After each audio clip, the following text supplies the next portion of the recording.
Everybody else is going to say what a wonderful coach you are for beating CSU.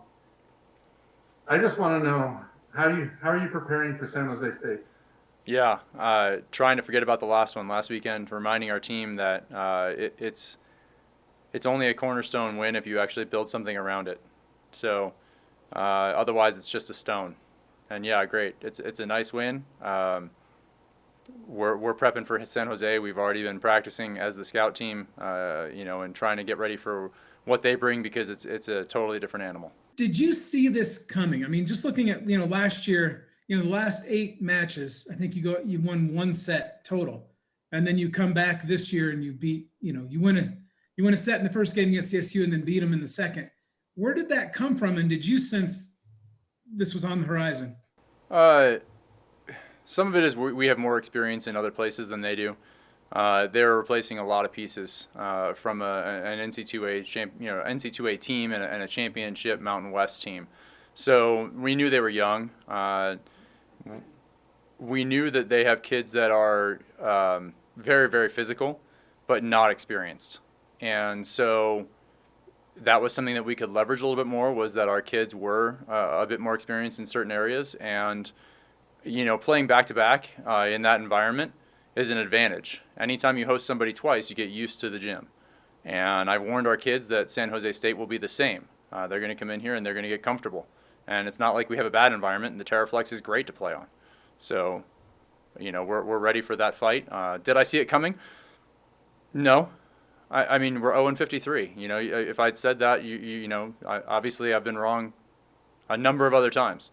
So it was a wonderful experience, and we kind of shuffled the lineup. And if you tell me that, we were going to get that kind of production from our freshmen, let alone, everybody else who we put in different places that night, I'd love to say I'm that genius, but I'm not.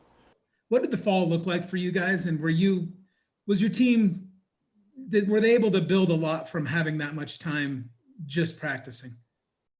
Some. I think it was like everybody else's. We started and we went 3 days, then they shut us down for 4. Then we went for a couple days and they canceled the season. I think it was maybe 1 day. And then we dropped down into 8 hours, and so we went through a lot of weights and some volleyball, and then ramped back up to 20. And then at the very end of the 20, we lose the last 3 weeks because our kids were worried about getting contact traced and having to stay here for Christmas. So they really wanted to go home. So we ran drills that were 10 feet apart, and they weren't really volleyball. So I think it was like everybody else's season. This whole off season was. It was great to be together. It was awesome that they were here on campus. They got in-person classes for some of it. I think that value can't be understated. But the long term of it was we brought our kids back in early December, and I think that really helped get them conditioned and ready to go. Late December, December 27th. How are the current practices? How have they changed due to COVID? When we're practicing in masks, so that changes things a little bit. Our kids stand 6 feet apart on the sidelines, and they're a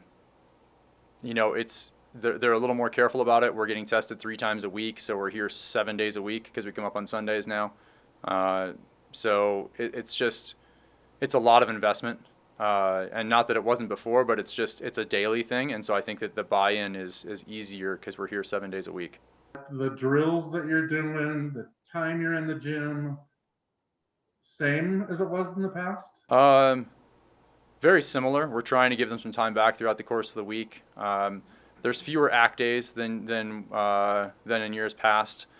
Where the drills are a little different in that Tom has brought a different mix to how the middles approach things and whether they're available or not, and some of the demands from that position. That's been good.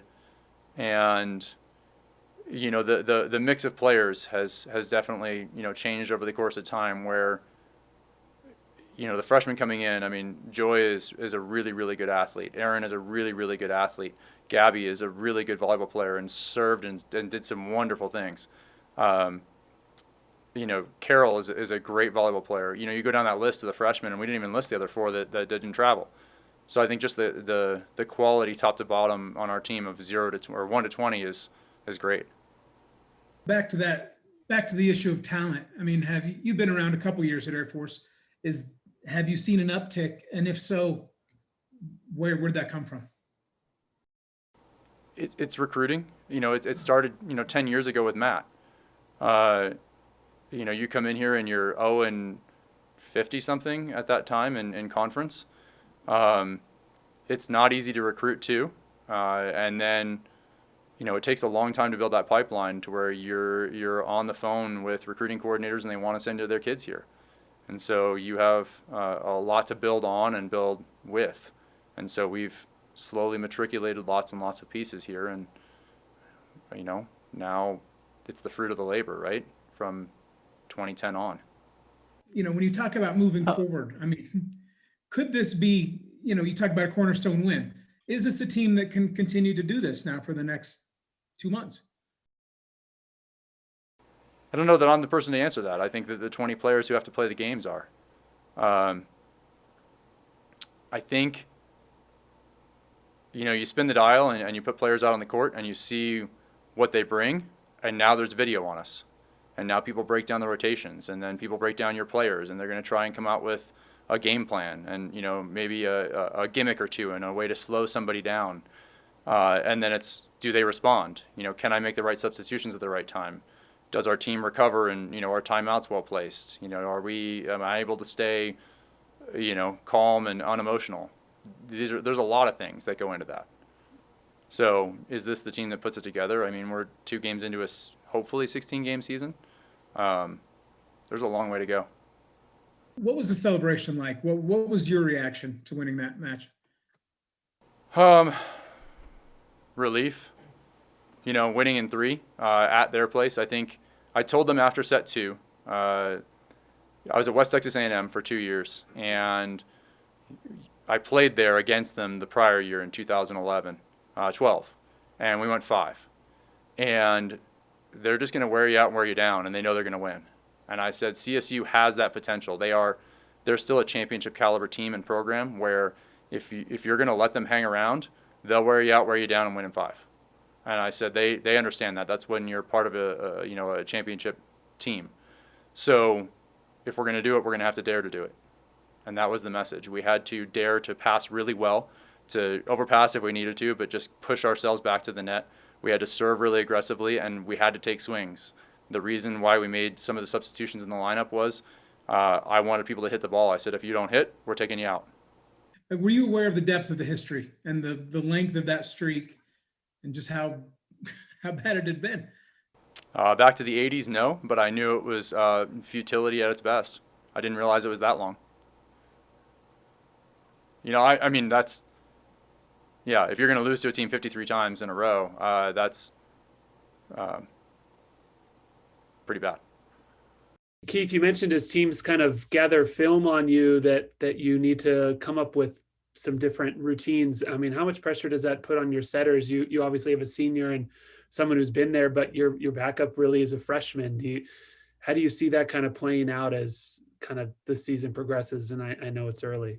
Well, cool part is I have 5 setters. That's one of the advantages of the academy is we have unlimited scholarships as long as you carry a good roster. So actually, when we beat CSU, Abby Collins was the other setter, and she's a junior, so that was nice. Carol was the other one who took a set off him the night before. So, the question is, can we do it again? Can we get that consistency? Can we get that buy-in? Can we continue to do it? And I'll tell you, playing all 14 kids the first night wasn't the goal, but it ended up being really important because they'd all played at that point, and so it wasn't their opening match where you're just inserting them into the starting lineup. They'd already done it, and I think there's a big piece of that in terms of how you feel in the gym, if you've played in the match or not, and you're used to being under the lights. So as people gather film on you, do we have others that are ready to step up besides I think I played 9 kids in that match against CSU where we won 3-0. So 10 actually, I think. And so there were 4 that didn't play that we traveled. Well, now I have 20 that are available. So tell me who that's going to be and how well they're going to do this next night. And I'm not sure, but I'm willing to put them in. Keith, which hitters from San Jose State are you worrying about the most? The 2 that have the most kills right now are number 1 and number 7. They have a ton of swings on their side, and they've produced at a high rate. So Haley Nelson, and then I'm not going to attempt to say number one's name. It's a great name. I'm going to butcher it, so I don't want to do it. But yeah, those two are highly athletic, and they've always given us trouble.